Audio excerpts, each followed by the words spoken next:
ഓം.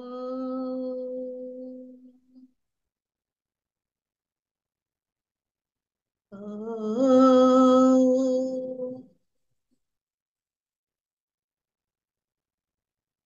ഓം. ഓം സഹനാവവതു സഹനൗ ഭുനക്തു സഹ വീര്യം കരവാവഹേ തേജസ്വിനാവധീതമസ്തു മാ വിദ്വിഷാവഹേ. ഓം ശാന്തി ശാന്തി ശാന്തി. ഹരി ഓം ശ്രീ ഗുരുഭ്യോ നമഃ. ഹരി ഓം. ഓം നമോ ബ്രഹ്മാദിഭ്യോ ബ്രഹ്മവിദ്യാ സമ്പ്രദായ കർത്തൃഭ്യോ വംശ ഋഷിഭ്യോ മഹദ്ഭ്യോ നമോ ഗുരുഭ്യഃ. സർവോപപ്ലവരഹിത പ്രജ്ഞാനഘനഃ പ്രത്യഗർത്ഥോ ബ്രഹ്മൈവാഹമസ്മി. ഹരി ഓം. ഓം ശം നോ മിത്ര ശം വരുണഃ ശം നോ ഭവത്വര്യമാ ശം ന ഇന്ദ്രോ ബൃഹസ്പതിഃ ശം നോ വിഷ്ണുരുക്രമഃ. നമോ ബ്രഹ്മണേ നമസ്തേ വായോ ത്വമേവ പ്രത്യക്ഷം ബ്രഹ്മാസി ത്വാമേവ പ്രത്യക്ഷം ബ്രഹ്മ വദിഷ്യാമി ഋതം വദിഷ്യാമി സത്യം വദിഷ്യാമി തന്മാമവതു തദ്വക്താരമവതു അവതു മാം അവതു വക്താരം. ഓം ശാന്തി ശാന്തി ശാന്തി. എല്ലാവർക്കും ഹരിയോം.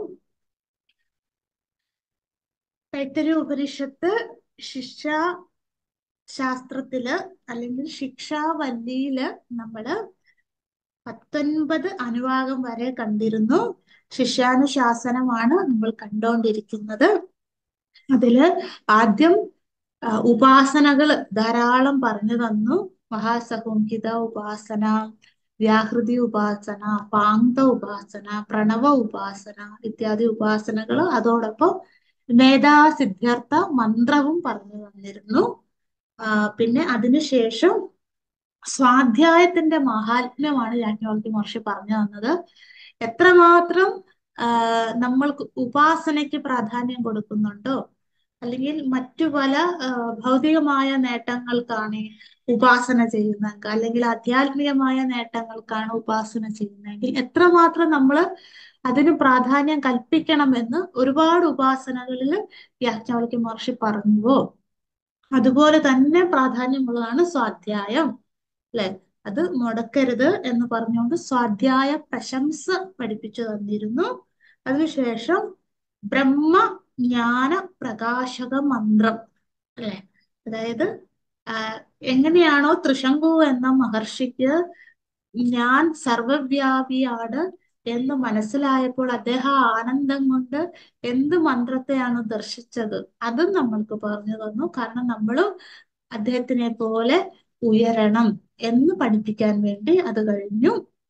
പിന്നെ നമ്മള് കോൺവക്കേഷൻ അഡ്രസ് എന്ന് പറഞ്ഞു ശിക്ഷാനുശാസനം, അല്ലെ? ശിഷ്യന്മാര് ഗുരുകുലത്തിൽ നിന്നും പുറത്തേക്ക് പോകുമ്പോൾ എങ്ങനെയാണ് നമ്മൾ ജീവിക്കേണ്ടത്, ആ നമ്മളുടെ ധർമാനുഷ്ഠിതമായ ജീവിതക്രമം പഠിപ്പിച്ചു തരികയാണ് ചെയ്യുന്നത്. നമ്മൾ അതില് അനുവാദം 19 മുതൽ 22 വരെയാണ്. അതിൽ 19ാമത്തെ അനുവാദം കണ്ടിരുന്നു. ഒരുമിച്ചൊന്ന് ചൊല്ലാം. വേദമനുചാചാര്യോൻ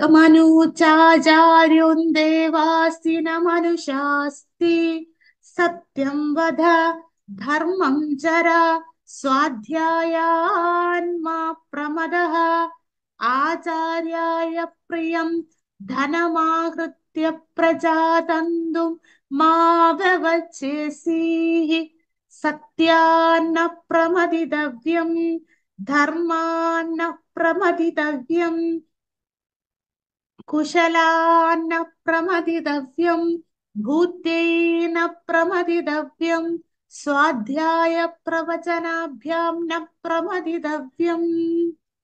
ഇവിടെ വരെയായിരുന്നു 19ാമത്തെ അനുവാദം. അതായത് വേദപാരായണ പഠനത്തിന് ശേഷം നമ്മൾ ശിഷ്യന്മാർക്ക് ഗുരുകുലവാസത്തിന് ശേഷം നിങ്ങൾക്ക് എന്ത് വേണേലും തിരഞ്ഞെടുക്കാം. നിങ്ങൾക്ക് ഗൃഹസ്ഥാശ്രമത്തിലേക്ക് പോകാം, അത് ഏറ്റവും ശ്രേഷ്ഠമാണ്. അല്ലെങ്കിൽ നിങ്ങൾക്ക് നൈഷ്ഠിക ബ്രഹ്മചാരിയായി സന്യാസാശ്രമത്തിലേക്ക് പോകാം. അത് പറഞ്ഞതിന് ശേഷം നിങ്ങൾ ഗൃഹസ്ഥാശ്രമമാണ് നമ്മൾ തിരഞ്ഞെടുക്കുന്നതെങ്കിൽ എങ്ങനെയായിരിക്കണം നമ്മൾ ജീവിക്കേണ്ടത്? ആ ആശ്രമത്തിൽ ഏറ്റവും ശ്രേഷ്ഠൻ എങ്ങനെയാകാം അത് പഠിപ്പിച്ചു തരികയാണ് ചെയ്യുന്നത്. സത്യം വധ, അല്ലെ, എന്താണോ നമ്മൾക്ക് സത്യമായിട്ടുള്ളത്, അല്ലെ, എൻ്റെ ജീവിതത്തിൽ ഞാൻ എന്തൊക്കെ മൂല്യങ്ങളാണോ പ്രവർത്തിക്കേണ്ടത്, പറയേണ്ടത്, അതോടുകൂടി ജീവിക്കുക. ധർമ്മം ചര, അതായത് അധർമ്മിയാകരുത് ഒരിക്കലും. ഇല്ല, ഒരു പീഡ ഉറുമ്പിന് പോലും നമ്മള് ഒരു ദോഷമുണ്ടാകരുത്. അവരെ വേദനിപ്പിക്കാതെ ജീവിക്കണം, അല്ലെ. അഹിംസ, സത്യം, അക്രോധം, ഇതൊക്കെയാണ് ധർമാചരണത്തിൽ നമ്മൾ കണ്ടത്. അതിനുശേഷം എങ്ങനെയാണോ ഗുരുകുലത്തിൽ ജീവിച്ചത് അതിന്റെ ഒരു അംശമെങ്കിലും ഗൃഹസ്ഥാശ്രമത്തിലേക്ക് പ്രവേശിക്കുമ്പോൾ തുടരണം. അതിനു വേണ്ടി പറഞ്ഞാണ് സ്വാധ്യായാത്മാ പ്രമദഃ. എന്നും ദിവസവും ഒരു മിനിറ്റ് എങ്കിലും, അല്ലെ, അല്ലെങ്കിൽ ഒരു മന്ത്രമെങ്കിലും നിങ്ങൾ വീണ്ടും പഠിക്കണം, അല്ലെ. സ്വാധ്യായം നമ്മൾ കണ്ടിരുന്നു സെൽഫ് സ്റ്റഡി, വീണ്ടും പഠിക്കണം. അതിന്റെ പ്രാധാന്യം പറഞ്ഞു തന്നിരുന്നു. അതിനുശേഷം നമ്മള് ഗുരുകുലം വിട്ടുപോയതിനു ശേഷം വീണ്ടും നമ്മൾക്ക് ജൂനിയർ ആയിട്ട് വരുന്നവര്, അല്ലെ, അവരെയും ഗുരുനാഥൻ പഠിപ്പിക്കുകയാണ്. അപ്പോൾ അവർക്ക് വേണ്ട അന്നപാനങ്ങൾ നൽകി അതിനു വേണ്ടുള്ള ധർമ്മത്തിലൂടെ നമ്മൾ ആർജിക്കുന്ന പണത്തിന്റെ ഒരു വിഹിതം ആശ്രമങ്ങൾക്ക്, അതായത് ഗുരുകുലത്തിന് കൊടുക്കണം. അതാണ് ആചാര്യായ പ്രിയം ധനമാകൃത്യ പ്രജാതന്തും മാവച്ചേസി, അല്ലെ. ഗുരുവിന് ഹിതമായിട്ടുള്ള ധനത്തെ നീ കൊണ്ടുവന്ന് കൊടുക്കണം, അല്ലെ. ധനമാകൃത്യ, അതാണ് ധനത്തെ കൊണ്ടുവന്ന് നീ കൊടുക്ക വേണം. ശേഷം ആ വിദ്യാർത്ഥി അതിനുശേഷം വേണം ഗൃഹസ്ഥാശ്രമത്തിലേക്ക് പ്രവേശിക്കാൻ. പ്രജാതന്തും മാവവ്, എന്നിട്ട് ഗൃഹസ്ഥാശ്രമത്തിൽ പ്രവേശിച്ചിട്ട് നീ വംശപരമ്പര തുടർ, അതാണ് പ്രജാതന്തു. നീ പുത്രന് ജന്മം അല്ലെ പുത്രിക്ക് ജന്മം കൊടുക്കണം, അല്ലെ. പിന്നെ അവരുടെ പുത്രന്മാര്, അങ്ങനെ ആ വംശപരമ്പര തുടരണം, അല്ലെ. എങ്കിലല്ലേ ഉള്ളൂ ആ സനാതന മൂല്യത്തിന് തുടരുവാൻ പുത്രപൗത്രന്മാർ വേണം. അതിനു വേണ്ടി പറയുന്നു പ്രജാതന്തും, അല്ലെ. ആ വിദ്യാർത്ഥി ഗൃഹസ്ഥാശ്രമത്തിലേക്ക് പ്രവേശിക്കുമ്പോൾ ആ വംശപരമ്പരയെ വിട്ടുകളയരുത്. അതാണ് മാവവച്ചേസി, അതിനെ വിട്ടുകളയരുത്, അല്ലെ. സത്യാന്ന പ്രമദിതവ്യം, സത്യത്തിൽ പ്രമാദം വരുത്. ധർമാന്ന പ്രമദിതവ്യം, ധർമ്മ ആചരണത്തിൽ ഒരിക്കലും ആലസ്യമരുത്. കുശലാന്ന പ്രമദിതവ്യം, നിന്റെ ശരീരത്തിനെ സംരക്ഷിക്കുന്നത്, അത് ഏറ്റവും പ്രാധാന്യം ഇവിടെ, അല്ലെ. അതാണ് ഗുരുവിന്റെ വാത്സല്യം. നോക്കൂ, നീ വംശപരമ്പരയിലേക്ക് കടക്കുമ്പോൾ പിന്നെ നിന്റെ ഡ്യൂട്ടികൾ കൂടും. അപ്പോൾ ഒരിക്കലും നിന്റെ ആരോഗ്യം സംരക്ഷിക്കുന്നതിൽ ഒരിക്കലും ആലസ്യമരുത്. ഭൂത്യേന പ്രമദിതവ്യം, ജീവിതത്തിൽ ഉണ്ടാകുന്ന മുന്നേറ്റങ്ങൾക്ക് അതിൽ പ്രമാദമരുത്. ധർമ്മത്തിലൂടെ നീ ധനം സമ്പാദിക്കണം, അത് ഒരു വിഹിതം നന്മയ്ക്കായിട്ട് ഉപയോഗിക്കണം, ഒരു വിഹിതം, അല്ലെ, പുത്രപൗത്രന്മാർക്കും കളത്രത്തിനുമായിട്ട്, അല്ലെ. അങ്ങനെ സേവനത്തിലൂടെയും ധർമ്മത്തിലൂടെയും ഒക്കെയുള്ള ഒരു ജീവിത ക്രമമായിരിക്കണം. പിന്നെ സ്വാധ്യായ പ്രവചനാഭ്യാം ന പ്രമദിതം, ഒരിക്കലും സ്വാധ്യായവും പ്രവചനവും വിട്ടുകളയരുത്. അവിടെ വരെയായിരുന്നു നമ്മൾ കണ്ടത്. ഇനി അടുത്തത് അനുവാകം 20. ദേവപിതൃകാര്യാഭ്യാം ന പ്രമദിതവ്യം, മാതൃദേവോ ഭവ പിതൃദേവോ ഭവ ആചാര്യദേവോ ഭവ അതിഥിദേവോ ഭവ യാന്യനവധ്യാനി കർമാണി താനി സേവിതവ്യാനി നോ ഇതരാണി യാന്യസ്മാകകും സുചരിതാനി താനി ത്വയോപാസ്യാനി. ഇവിടെ വരെയാണ് അനുവാദം 20. അതായത് ദേവപിതൃകാര്യാഭ്യാം അവിടെ മുതൽ താനി ത്വയോപാസ്യാൻ, അവിടെ വരെ ബ്രാക്കറ്റിൽ ഇട്ടിട്ട് അനുവാദം 20. നമുക്കൊന്ന് പാരായണം ചെയ്യാം. ദേവപിതൃകാര്യാഭ്യാം ന പ്രമദിതവ്യം. മാതൃദേവോ ഭവ, പിതൃദേവോ ഭവ, ആചാര്യദേവോ ഭവ, അതിഥിദേവോ ഭവ. യാന്യനവധ്യാനി കർമാണി താനി സേവിതവ്യാനി നോ ഇതരാണി യാന്യസ്മാകഗും സുചരിതാനി താനി ത്വയോപാസ്യാനി. അവിടെ വരെ അനുഭാഗം 20. നമുക്ക് ഒന്നുകൂടെ ചൊല്ലാം. ദേവപിതൃകാര്യാഭ്യാം ന പ്രമദിതവ്യം. ദേവപിതൃകാര്യാഭ്യാം ന പ്രമദിതവ്യം. മാതൃദേവോ ഭവ, മാതൃദേവോ ഭവ, പിതൃദേവോ ഭവ, പിതൃദേവോ ഭവ, ആചാര്യദേവോ ഭവ, ആചാര്യദേവോ ഭവ, അതിഥിദേവോ ഭവ, അതിഥിദേവോ ഭവ. യാന്യനവധ്യാനി കർമാണി, യാന്യനവധ്യാനി കർമാണി താനി സേവിതവ്യാനി, താനി സേവിതവ്യാനി നോ ഇതരാണി, നോ ഇതരാണി യാന്യസ്മാകഗും സുചരിതാനി, യാന്യസ്മാകഗും സുചരിതാനി താനി ത്വയോപാസ്യാനി, താനി ത്വയോപാസ്യാനി. ഇവിടെ വരെ അനുവാദം 20. ഇനിയും എന്തൊക്കെയാണ് ഗൃഹസ്ഥാശ്രമത്തിലേക്ക് പ്രവേശിച്ചു കഴിഞ്ഞാൽ എന്തൊക്കെ അനുവർത്തിക്കണം, അത് വീണ്ടും ഉപദേശിക്കുകയാണ് ഗുരുനാഥൻ. നമുക്ക് നോക്കാം എന്തൊക്കെയാണ്. ദേവ പിതൃകാര്യാഭ്യാം ന പ്രമദിതവ്യം. ദേവ അതായത് ദേവതകളുടെ കാര്യത്തില്, പിതൃകാര്യത്തില്, അതായത് ദേവപൂജനം പിതൃപൂജനം അല്ലെ. അതായത് ദേവതകൾക്ക്, ദേവതകള് അല്ലെ, ഇന്ദ്രൻ, വരുണൻ, വായു, അഗ്നി ഇത്യാദി സർവദേവതകൾക്കും അല്ലെ, നമ്മൾ അവരുടെയൊക്കെ അനുഗ്രഹം കൊണ്ടാണ് നമ്മുടെ ശരീരം നിലനിൽക്കുന്നത്. അപ്പൊ ആ ദേവപൂജനത്തിന് അവരെ സ്മരിക്കുക അല്ലെ, അവർക്ക് നന്ദി പറയുക, അതൊക്കെയാണ് ദേവപൂജനം അല്ലെ. അവര് നമ്മളുടെ ശരീര ആരോഗ്യത്തിനെ സംരക്ഷിക്കുന്നത് അല്ലെ. ആദിത്യന് നന്ദി പറയാം നമ്മൾക്ക്. ആ ആദിത്യൻ തന്റെ കിരണത്തിലൂടെ അല്ലെ നമ്മളുടെ ശരീരത്തിന് പോഷണം നൽകുന്നു, അന്നപാനങ്ങൾ നൽകുന്നു അല്ലെ. വരുണദേവൻ ജലം നൽകുന്നു അല്ലെ, അഗ്നിദേവൻ ഉഷ്ണത്തെ നൽകുന്നു, ഇന്ദ്രദേവൻ മഴ പെയ്യിക്കുന്നു. അങ്ങനെ എത്രയെത്ര ദേവതകളാണ് അവയുടെ ധർമ്മം ചെയ്ത് എന്തിനു വേണ്ടി ചെയ്യുന്നു? നമ്മൾ ഈ ഭൂമിയിൽ സുഖമായി ജീവിക്കുവാനായി. അപ്പോൾ അതിന് നന്ദി പറയുക, ദേവപൂജനം. പിതൃപൂജനം അല്ലെ, നമ്മളുടെ പൂർവികര്, പിതാമഹന്മാര് അല്ലെ, മുത്തശ്ശന്മാര്, മുതുമുത്തശ്ശന്മാര്, അങ്ങനെ അങ്ങനെ പൂർവികർ, അവരൊക്കെ എന്താണ്, അവരുടെയൊക്കെ സംസ്കാരമാണ് ഞാനെന്ന ഈ ശരീരത്തില് ജീനായി വന്നിരിക്കുന്നത്. അപ്പോൾ അവരൊക്കെ നല്ല സംസ്കാരങ്ങൾ ചെയ്തു, എന്നെ ഗുരുകുലത്തിൽ അയച്ചു പഠിപ്പിച്ചു അല്ലെ. അവർക്കും ആ വാസന ഉണ്ടായിരുന്നു. അതുകൊണ്ട് എന്താ, എനിക്കും ഈ ആധ്യാത്മിക വാസനയുണ്ട്. അപ്പോൾ അവരെയും നന്ദിയോടുകൂടി സ്മരിക്കുക. അവരുടെ ശ്രാദ്ധാദി കർമ്മങ്ങൾ ചെയ്യുക.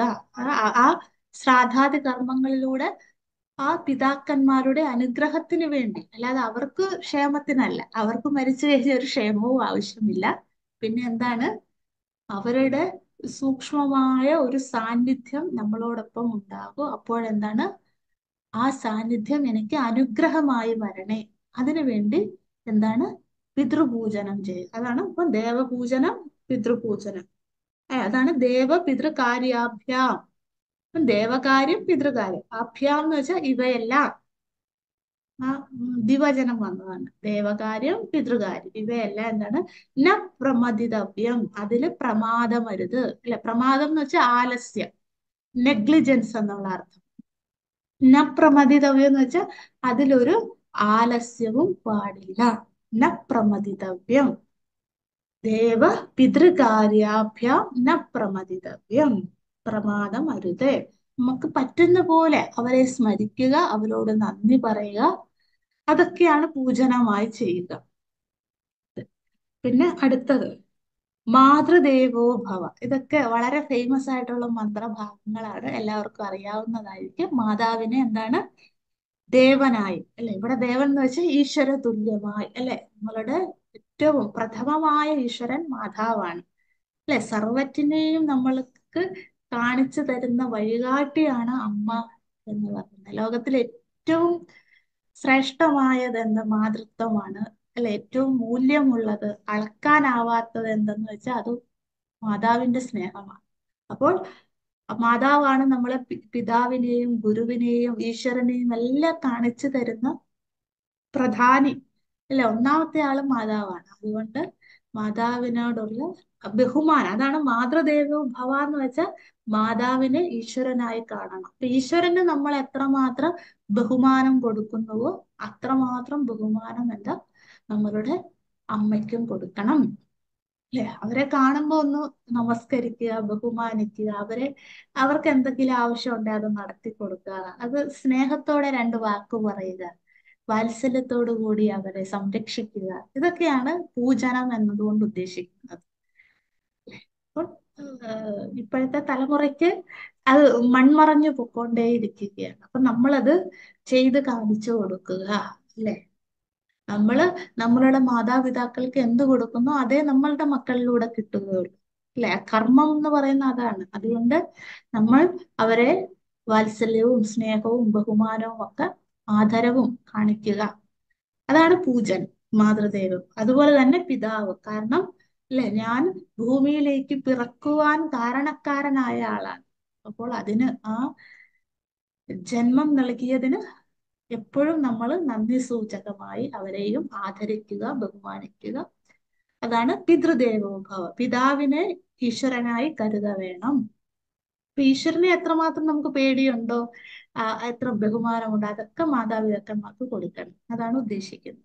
ആചാര്യ ദൈവവും അടുത്തത്, അല്ലെ? മാതാപിതാ ഗുരു ദൈവവും നമ്മൾ എപ്പോഴും പറയുന്നത് അത് തന്നെ ഇവിടെ പറയുന്നു. ആചാര്യന് ഗുരുനാഥനെ ഈശ്വരനായി കാണണം, അല്ലെ? ഈശ്വര തുല്യനാണ്. ഈശ്വരൻ വേറെയല്ല, ഗുരു വേറെയല്ല, അല്ലെ? അപ്പം ഈശ്വരനിലേക്ക് എന്നെ വഴികാട്ടിത്തരുന്ന ആ എന്റെ വഴികാട്ടിയാണ് ആചാര്യൻ എന്ന് പറയുന്നത്. ഈശ്വരനിലേക്ക് എത്തുവാനുള്ള പാത തുറന്നു തരുന്ന ആളാണ് ആചാര്യൻ. അപ്പൊ ആചാര്യനെ എപ്പോഴുൻ നമ്മൾ നന്ദിയോടെ സ്മരിക്കുക, ആദരവ് മനസ്സിൽ എപ്പോഴും ആദരവോടുകൂടി നമസ്കരിക്കുക. അതാണ് പറയുന്നത് ആചാര്യത. പിന്നെ അതിഥികൾ വരുമ്പോൾ, അതായത് നമ്മളുടെ സമ്പ്രദായം അനുസരിച്ച് ഈശ്വരൻ തന്നെയാണ് അതിഥിയായി വരുന്നത് എന്നാണ് പറയുന്നത്, അല്ലെ? അതിഥി എന്ന് പറഞ്ഞാൽ മുന്നറിയിപ്പില്ലാതെ വരും. തിഥി എന്ന് വെച്ചാൽ തീയതി, അതിഥി എന്ന് വെച്ചാൽ തീയതിയും മുഹൂർത്തവും നാളും ഒന്നും സമയവും ഒന്നും അറിയിക്കാതെ വരുന്നയാൾ, അല്ലെ? എല്ലാവർക്കും അറിയാവുന്നതാണ് ഇതൊക്കെ. വളരെ സിമ്പിൾ ആയിട്ടുള്ള കാര്യമാണ്. ഇത് വേണം നമ്മൾ ഗൃഹസ്ഥാശ്രമത്തിലേക്ക് പ്രവേശിച്ചാൽ നാം ചെയ്യേണ്ട കടമകൾ. അതിഥി വരുമ്പോൾ എന്താണ്? അവരെ ഈശ്വരനായി കരുതണം. ഭഗവാനാണ് എൻ്റെ വീട്ടിൽ ഗസ്റ്റ് ആയിട്ട് വന്നിരിക്കുന്നത്. പക്ഷെ ഇപ്പോഴത്തെ കാലത്ത് ഇത് വളരെ പ്രയാസകരമാണ്. പക്ഷെ നമ്മൾ എന്താണ് മാനസികമായിട്ട്, അല്ലെ? ആര് വന്നു, ബന്ധു വന്നാലും ശത്രു വന്നാലും ഉള്ളില് എന്താണ് അവരെ ആ ഈശ്വരന്റെ ഒരു പ്രതീകമായി, ഈശ്വര ചൈതന്യം അവരിലും ഉണ്ട് എന്ന് കാണാൻ ശ്രമിക്കുക. അതാണ് അതിഥി ദേവം. ഇതൊക്കെയാണ് നാം പാലിക്കേണ്ട കാര്യം എന്ന് പറയുകയാണ്, അല്ലെ? അപ്പോൾ മാതാവ്, പിതാവ്, ഗുരു, അതിഥി, ഇത്രയും പേരെ ഈശ്വരനായി കാണാൻ വേണം. അപ്പൊ എന്താണ്, ഇത്രയും പേരെ കാണുമ്പോൾ നമ്മൾക്ക് അവരുടെ അനുഗ്രഹത്തിലൂടെ സർവചരാചരങ്ങളിലും കുടികൊള്ളുന്നത് ഈശ്വരനാണ് എന്നുള്ള ബുദ്ധി ഉണ്ടാകും. അതാണ് ആചാര്യ ദേവോ ഭവ, അതിഥി ദേവോ മാതൃദേവോ എന്നൊക്കെ പഠിപ്പിച്ചു തരുന്നത്. അതിനുശേഷം യാന്യനവധ്യാനി കർമാണി താനി സേവിതവ്യാനി. യാന്യനവധ്യാനി കർമാണി താനി സേവിതവ്യാനി. അതായത് എന്തെല്ലാം കർമ്മങ്ങളാണോ, അതാണ് യാന്യനവധ്യാനി കർമാണി.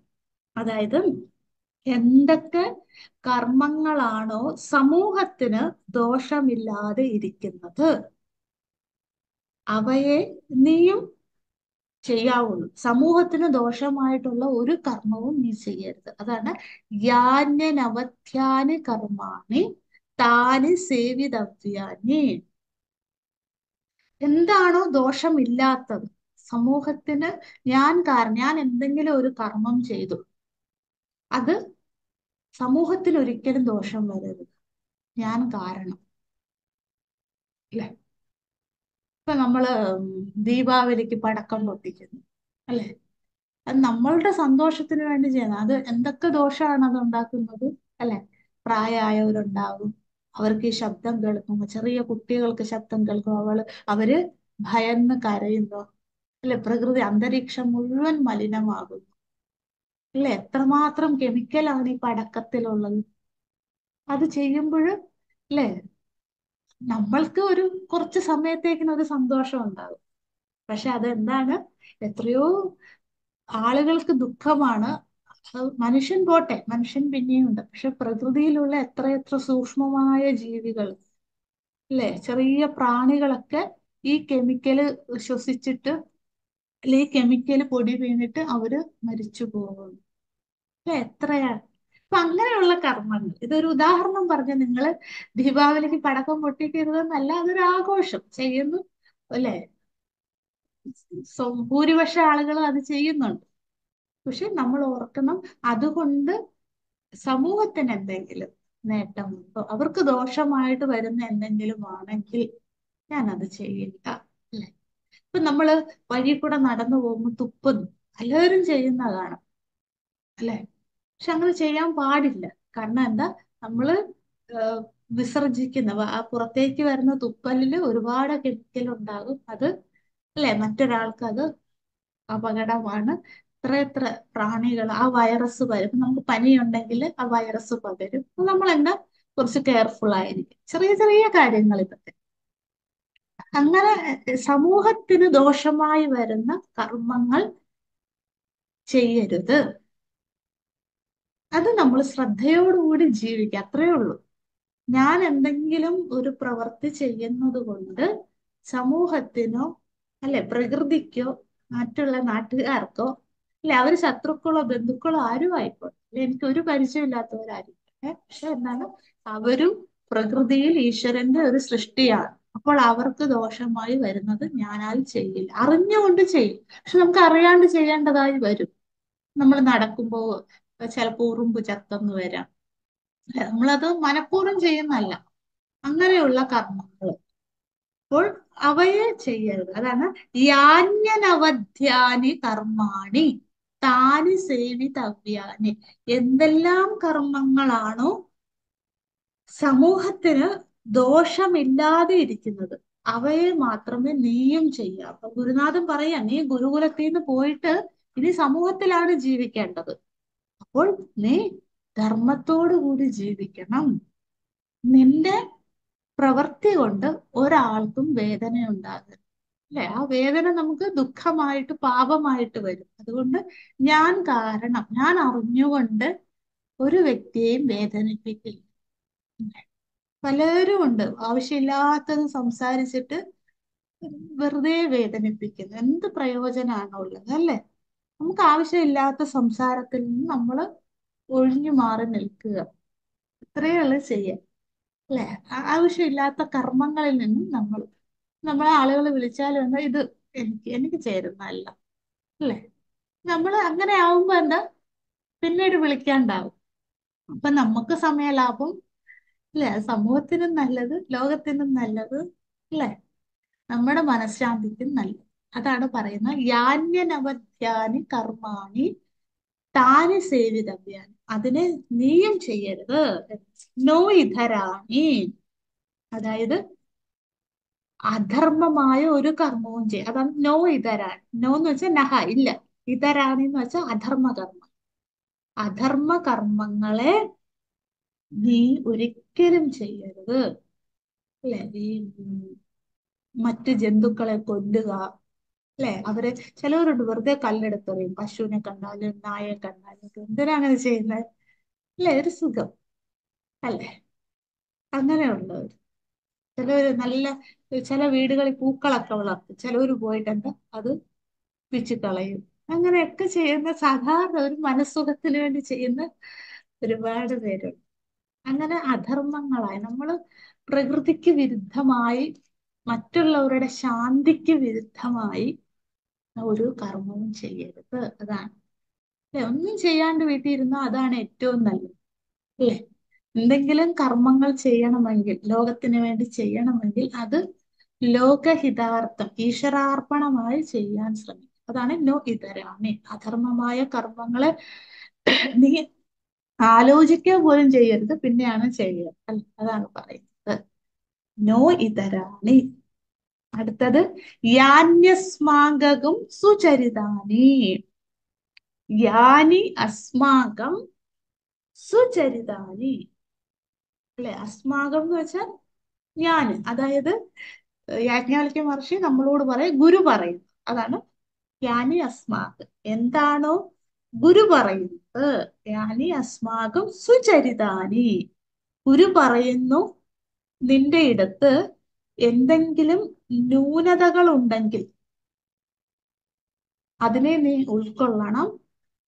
അല്ലെ, ഇപ്പം എല്ലാ ശിഷ്യന്മാരും ഒരുപോലെ ആയിരിക്കില്ല. ചിലവർക്ക് നല്ല ഓർമ്മശക്തി ഉണ്ടാകും, ചിലവർക്ക് ഒരുപാട് സേവനം ചെയ്യാൻ കഴിവുണ്ടായി. ഇപ്പൊ എല്ലാവരും ഒരുപോലെ ആയിരിക്കില്ല. എല്ലാ മേഖലകളിലും എല്ലാവർക്കും ശോഭിക്കാൻ സാധിക്കില്ല. അല്ലെ, നമുക്കൊക്കെ കഴിവ് തെളിയിക്കാൻ പറ്റുന്ന മേഖലകൾ പലതാണ്. അതെ, ചിലവർക്ക് നല്ലതായിട്ട് ജോലി ചെയ്യാൻ സാധിക്കും, നല്ലതായിട്ട് സമ്പാദിക്കാൻ സാധിക്കും, അത് നല്ല പ്രവൃത്തി. ചിലവർക്ക് അങ്ങനെ ഒരുപാട് ജീവിതത്തിൽ സമ്പാദ്യം ഉണ്ടാക്കാൻ പറ്റിയെന്ന് വരില്ല, പക്ഷെ അവർ മറ്റേതെങ്കിലും കാര്യത്തിൽ ഇത് നല്ലതായിരിക്കും. ഒട്ടും സമ്പാദിക്കാൻ സാധിക്കാത്തവർ ചിലപ്പോൾ നല്ല വാക്കുകൾ പറയാൻ കഴിവുണ്ടായിരിക്കും. അപ്പോൾ ഇവിടെ പറയുന്നു, ഗുരു പറയുന്നു എന്നിടം എന്തെങ്കിലും ന്യൂനതകൾ ഇരുന്നാൽ അതിനെ നീ ആചരിക്കരുത് എന്ന്. ആ ഗുരുവിന്റെ ഇത് നോക്ക്, നീ എന്റെ നല്ല ഭാഗം മാത്രം എടുത്താൽ മതി.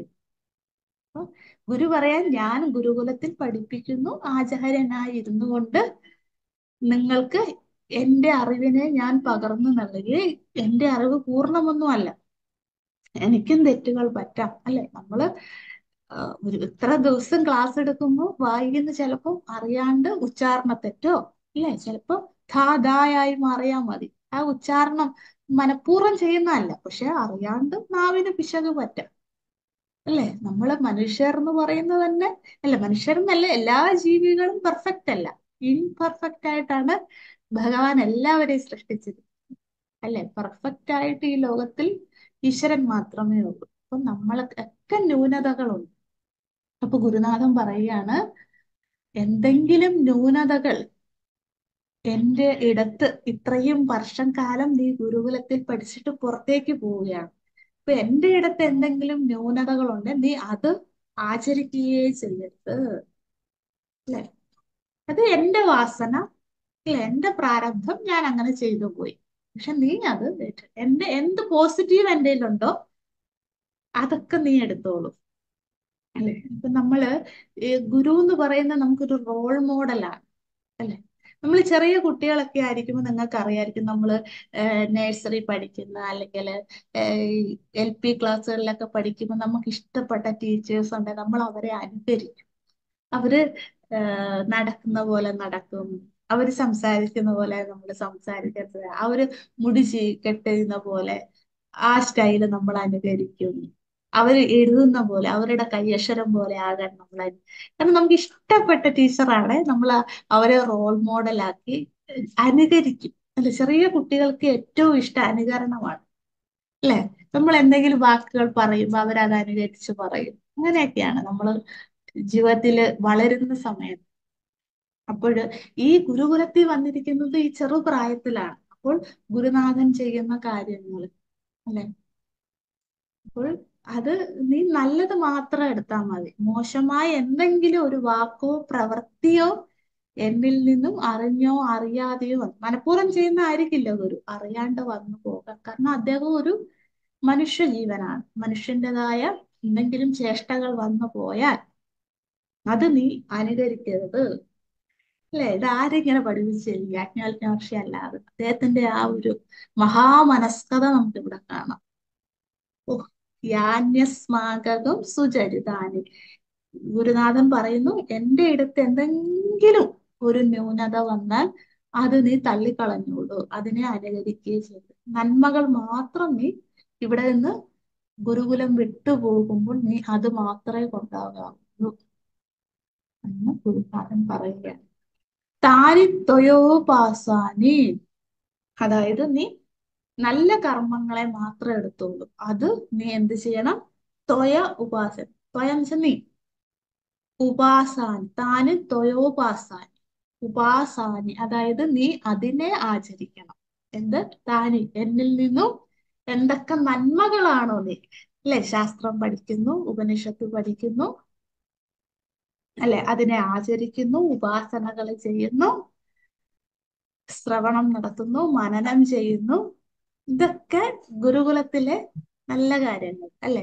ലളിതമായ ജീവിതം, അല്ലെ, ഒരുപാട് ഉപ്പില്ല, മുളകില്ല, ഇങ്ങനെയൊക്കെയുള്ള ലളിതമായ ആഹാരക്രമം, ലളിതമായ ജീവിതചര്യ, ഇതൊക്കെ നല്ല കാര്യങ്ങളാണ്. ഇതിനെയൊക്കെ നീ ആചരിക്ക വേണം. അതിനെ നീ എടുത്തിട്ട് എന്തെങ്കിലും മോശം വന്നാല് അതിനെ നീ തള്ളിക്കളയണം. ഒരുപാട് ഗുരുക്കന്മാർ ഇങ്ങനെ തന്നെയാണ്. ഇപ്പൊ സ്വാമി ശിവാനന്ദ മഹാരാജ്, അല്ലെ, അദ്ദേഹത്തിന്റെ അടുത്ത് ഒരുപാട് ശിഷ്യന്മാരുണ്ടായിരുന്നു. അപ്പൊ അദ്ദേഹം എന്തായിരുന്നു? ഡോക്ടറായിരുന്നു, അല്ലെ. അപ്പൊ അദ്ദേഹം ഡോക്ടറാന്ന് പറഞ്ഞ് ശിഷ്യന്മാരെല്ലാം പിന്നെ ആതുര ശുശ്രൂഷയിലേക്ക് പോയാൽ ശരിയാവില്ല. അദ്ദേഹം പൂർവാശ്രമത്തിൽ അത് പഠിക്കാനിടയായി, അത് തുടരേണ്ടതായി വന്നു. അപ്പൊ അദ്ദേഹം എന്ത് ചെയ്തു? അദ്ദേഹം സാധനയോടൊപ്പം തന്നെ ഈ ശുശ്രൂഷയും സേവനമായി കണ്ടു, കർമ്മയോഗമായി അദ്ദേഹം ചെയ്തു. പക്ഷെ എല്ലാവർക്കും അത് പറ്റിയെന്ന് വരില്ല.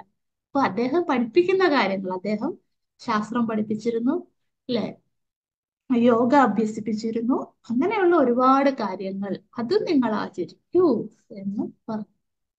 അപ്പോൾ എന്താണ് ഓരോ ജീവാത്മാവിനും ചെയ്യാൻ പറ്റുന്നതായ നന്മകൾ, അത് സമൂഹത്തിന് വേണ്ടി ചെയ്യുന്നു. അതാണ് ഗൃഹസ്ഥാശ്രമിയായ നിന്റെ കടമ എന്ന് പറയുക. അങ്ങനെ അനുവാകം 20 നമ്മൾ കണ്ടു. ഏതൊക്കെയായിരുന്നു? ദേവപിതൃകാര്യ, ഒന്ന് ഒരുമിച്ച് ചൊല്ലാം. ദേവപിതൃകാര്യാഭ്യാം ന പ്രമതിതവ്യം, മാതൃദേവോ ഭവ, പിതൃദേവോ ഭവ, ആചാര്യദേവോ ഭവ, അതിഥിദേവോ ഭവ. യാൻ യാന്യനവധ്യാനി കർമാണി താനി സേവിതവ്യാനി, നോ ഇതരാണി യാന്യസ്മാകഗും സുചരിതാനി, താനി ത്വയോപാസ്യാനി. ഇനി അടുത്തത് അനുവാകം 21. നിങ്ങളും അടയാളപ്പെടുത്തണം. അനുവാകം 21 ബ്രാക്കറ്റ് എടുത്തിട്ട്, നോ ഇതരാണി ഏകേ ചാസ്മ ശ്രേയാഗുംസോ ബ്രാഹ്മണാഹ, തേഷാ ത്വയാസനേന ന പ്രശ്വസിതവ്യം, ശ്രദ്ധയാധേയം അശ്രദ്ധയാ അധേയം, ശ്രിയാധേയം ഹ്രിയാധേയം, ഭിയാധേയം സംവിധാധേയം, അധയതിതേ കർമ്മ വിചികിത്സാ വാ വൃത്തവിചികിത്സാ വാ സ്യാത്. അത് ബ്രാക്കറ്റ് ക്ലോസ് ചെയ്തിട്ട് അനുവാകം 21 അവിടെ വരെയാണ് അനുവാകം 21. ഞാനൊന്ന് ചൊല്ലാം, പിന്നെ നമുക്ക് ഒരുമിച്ച് പാരായണം ചെയ്യാം. നോ ഇതരാണി ഏകേ ചാസ്മ ശ്രേയാഗുംസോ ബ്രാഹ്മണാഃ, തേഷാ ത്വയാസനേന പ്രശ്വസിതവ്യം, ശ്രദ്ധയാധേയം അശ്രദ്ധയാധേയം, ശ്രിയാധേയം ഹ്രിയാധേയം, ഭിയാധേയം സംവിധാധേയം, അധയതിതേ കർമ്മ വിചികിത്സാ വാ വൃത്തവിചികിത്സാ വാ സ്യാത്. ഒന്നുകൂടെ ചൊല്ലാം, നമുക്ക് ഒരുമിച്ച് 2 തവണ ചൊല്ലാം. നോ ഇതരാണി, നോ ഇതരാണി ഏകേ ചാസ്മ ശ്രേയാഗുംസോ ബ്രാഹ്മണാഃ, एके चास्म श्रेयागुंसो ब्राह्मणाः तेषा त्वयासनेन प्रश्वसितव्यम् तेषा त्वयासनेन प्रश्वसितव्यम् श्रद्धया ध्येयम् श्रद्धया ध्येयम् अश्रद्धया ध्येयम् अश्रद्धया ध्येयम् श्रिया ध्येयम् श्रिया ध्येयम् ह्रिया ध्येयम् ह्रिया ध्येयम् भिया ध्येयम् भिया ध्येयम् संविदा ध्येयम् संविधा ध्येयम् अथ यदि ते कर्म विचिकित्सा वा वृत्त विचिकित्सा वा स्यात् अथ यदि ते कर्म विचिकित्सा वा വൃത്ത വിചികിത്സ വാ സ്യാദ്. ഒന്നുകൂടെ ചൊല്ലാം. നോ ഇതരാണി ഏകേ ചാസ്മ ശ്രേയാഗുംസോ ബ്രാഹ്മണാഃ തേഷാ ത്വയാസനേന പ്രശ്വസിതവ്യം ശ്രദ്ധയാ ധ്യേയം അശ്രദ്ധയാ ധ്യേയം ശ്രിയാ ധ്യേയം ഹ്രിയാ ധ്യേയം ധിയാ ധ്യേയം സംവിധാ ധ്യേയം അധ യദി തേ കർമ്മ വിചികിത്സാ വാ വൃത്ത വിചികിത്സാ വാ സ്യാദ്. ഇതാണ് അനുവാകം 21. അതിന്റെ വ്യാഖ്യാനം നമുക്ക് അടുത്ത ക്ലാസ്സിൽ കാണാം. നിങ്ങൾ ഇത് പാരായണം ചെയ്യാൻ പഠിക്കണം.